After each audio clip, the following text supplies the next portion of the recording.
오늘은 출애굽기 1장 15절부터 22절까지의 말씀을 함께 묵상해 보도록 하겠습니다. 하나님의 뜻은 언제나 이루어집니다.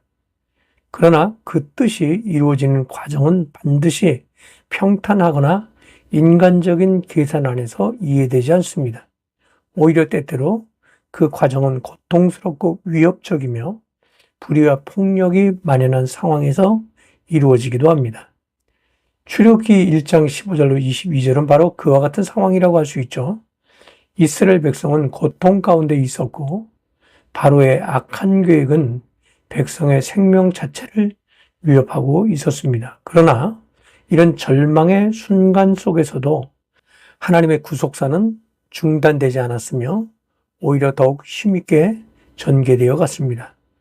바로는 애굽의 권력자였으며 이스라엘 백성의 번성을 가장 두려워한 사람이었습니다. 앞서 시행한 강제 노역과 감시 정책은 이스라엘의 성장을 막지 못했고 오히려 학대를 받을수록 더욱 번성하고 퍼져나갔다고 성경은 증언합니다. 결국 바로는 더 극단적인 방법을 선택하죠. 너희는 히브리 여인을 위하여 해산을 도울 때 그 자리를 살펴서 아들이거든 그를 죽이고 딸이거든 살려두라고 16절에 말씀합니다.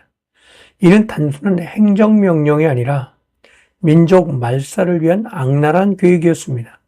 어린 아들을 죽이고 여자만 살려두라는 명령은 이스라엘이라는 민족의 씨를 알리려는 의도였다고 할 수 있습니다.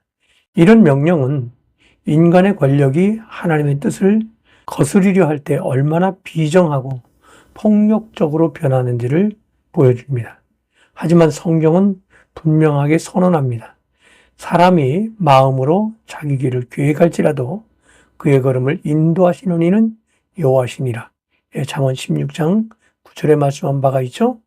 바로 모든 정책과 음모는 실패로 돌아갔습니다. 왜냐하면 하나님의 주권을 무너뜨릴 수 있는 존재는 이 세상에 단 하나도 없기 때문입니다.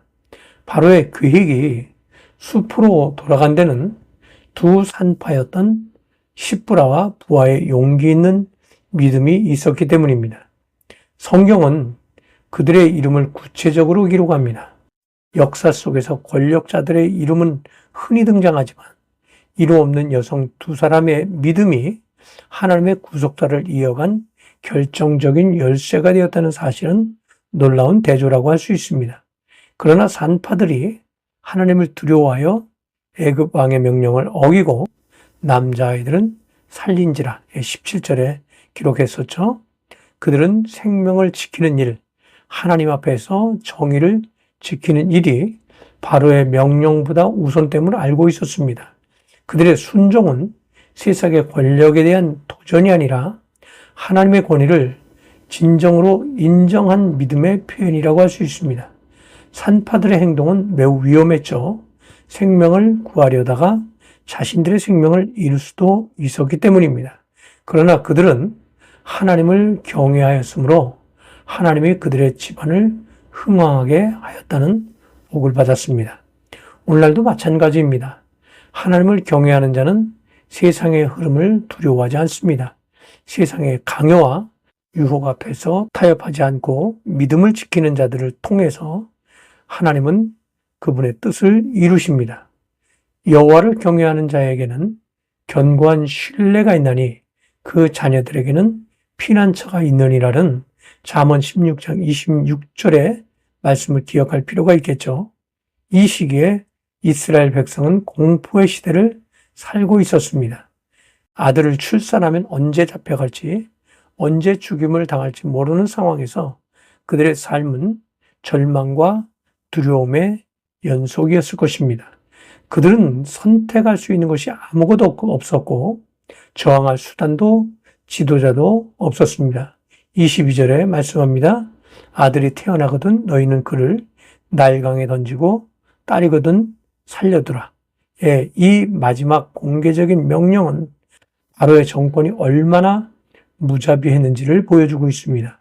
절망 속에 이스라엘은 어찌할 바를 몰랐고 마치 하나님도 침묵하시는 듯 보였습니다. 그러나 바로 이 지점에서 하나님의 구원의 손길은 움직이기 시작합니다. 곧 2장에 등장하게 될 모세의 출생과 보호는 하나님께서 이 민족을 구원하시기 위한 일하심의 시작이었습니다. 하나님은 절망 가운데 희망을 잉태하게 하시는 분이십니다. 세상이 아무리 폭력적으로 진리를 억누르려고 해도 하나님의 뜻은 언제나 조용히 그러나 분명하게 이루어집니다. 우리는 때로 이스라엘 백성과 같이 시대의 거대한 위험과 절망 속에 놓일 수 있습니다. 앞이 보이지 않고 내가 할 수 있는 일이 아무것도 없어 보일 수 있습니다. 그러나 바로 그 순간이 하나님의 역사가 시작되는 자리임을 믿으시길 바랍니다. 고난은 종종 축복의 시작입니다. 눈물은 구원의 시작이 되며 침묵하시는 듯한 하나님은 사실 가장 가까이서 일하고 계십니다. 신명기 32장 36절에 말씀하고 있죠.